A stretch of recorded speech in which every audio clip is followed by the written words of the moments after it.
गौराई हसली.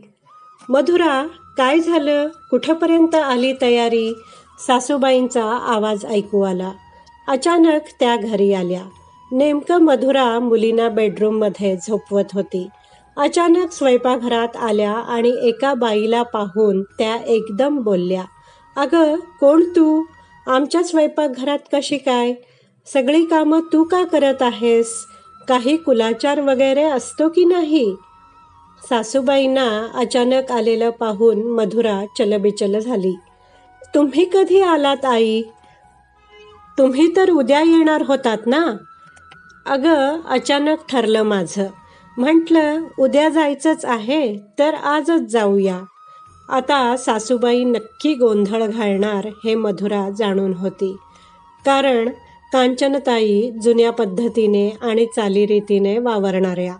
त्यात मधुरा अगदी आधुनिक पद्धतीची, आधुनिक विचारांची. जीन्सपासून शॉर्ट घालणारी आणि साडीपासून अगदी नऊवार नेसणारी. एका मोठ्या पदावर काम करणारी मधुरा. फार धावपळ व्हायची तिची. त्यात सणवार असले की फारच टेन्शन यायचं तिला. आता भाद्रपद महिना आणि गणपती बाप्पाची चाहूल लागलेली. सोबत येणार गौरी.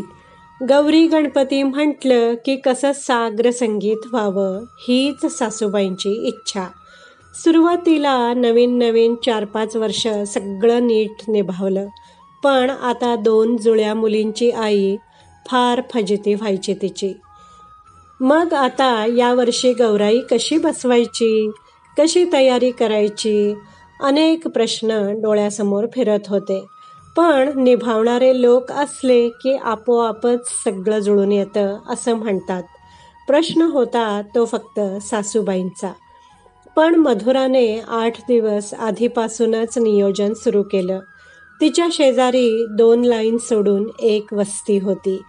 तिथे राहणारी रखमा. परिस्थिती अत्यंत गरिबीची, पण चेहऱ्यावर सदा सर्वदा आनंद. कामही एकदम चांगलं. मधुराने तिच्याशी बोलून सर्व काही समजावून सांगितलं होतं. त्याप्रमाणे ती तयारीला लागली होती. लाडू, चिवडा, करंजी, चकली, शेव, गुळपापडी असे अनेक फराळाचे पदार्थ तिने तयार करून ठेवलेले होते. आता फक्त काही कोरड्या चटण्या करायच्या होत्या. तिने 2 दिवसांपासून फार मेहनत घेतलेली होती. शिवाय स्वयंपाकाची ऑर्डरसुद्धा तिलाच दिली होती. पुरणपोळी, 32 भाज्या, उकडलेली फळ, कढी, आंबील, आंबाडीची भाजी, भाकर, खीर असे अनेक पदार्थ तयार करणार होती ती. "रमेश, तू काहीच बोलणार नाहीस का? आता घरच्या लक्ष्मीने स्वतःच्या हाताने स्वयंपाक करायचा की इतरांच्या मदतीने?" कांचनताई बोलत होत्या. "आई, तिची फजिती मी बघतोय ग. आणि आता आपल्या या 2 लाडक्या गौराई घरी आहेतच की तिला सतवायला."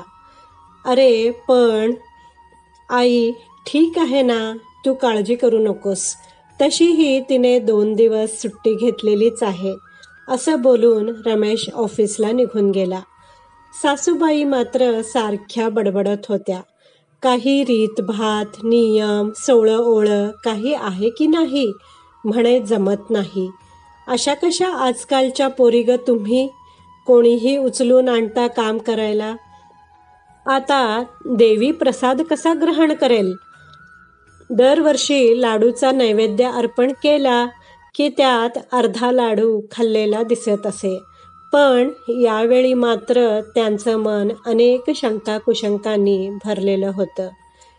मधुराने मात्र संयम धरून सर्व कामे रखमाकडून पूर्ण करून घेतली. त्यामुळे वेळेत सर्व तयारी झाली. गौरीचं आगमन मोठ्या थाटामाटात केलं. सोबतच सुंदर आरास आणि सजावट देखील केली होती. एवढं सगळं व्यवस्थित पार पडूनही कांचनताई मात्र कुठेतरी भरकटलेल्या होत्या. रात्री त्या सारख्या गौराईजवळ बसून होत्या. माझं काही चुकलं का असं विचारत होत्या. पण अचानक त्यांचा डोळा लागला आणि स्वप्न पडलं. दोन्ही गौराई उठून घरात पावलं उमटवत होत्या. सगळे प्रसाद मोठ्या आनंदाने ग्रहण करत होत्या. शिवाय ज्या रखमाच्या हाताने स्वयंपाक केला होता तो स्वयंपाक सुद्धा ग्रहण केला होता. हळदी कुंकुवाच्या करंड्यात ठसे उमटले होते आणि सगळ्यांना आशीर्वाद दिला होता. बघता बघता सकाळ झाली. अचानक त्यांना जाग आली तर खरोखरच हळदी कुंकुवांचे ठसे उमटलेले दिसले. त्यांनी मनोमन हात जोडले. दिवस सरत आला होता. गौराईचे विसर्जन करण्याची वेळ जवळ आली होती. मधुराला मात्र सुट्टी नव्हती. ती 4 वाजेपर्यंत घरी आली. रखमाला पाहून मधुराला आश्चर्य वाटलं, कारण यावेळी कांचनताईंनी तिला स्वतः बोलवून घेतलं आणि मधुराला तिची साडी चोळी देऊन ओटी भरायला लावली. सोबत काही फराळाचे पदार्थ भरून दिले. तिच्यासोबत तिच्या मुलांनाही काही पैसे हातावर ठेवले.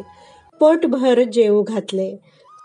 सासूबाईंच्या मनातला अहंकार, जातीपातीचा भेदभाव आज दूर झाला होता.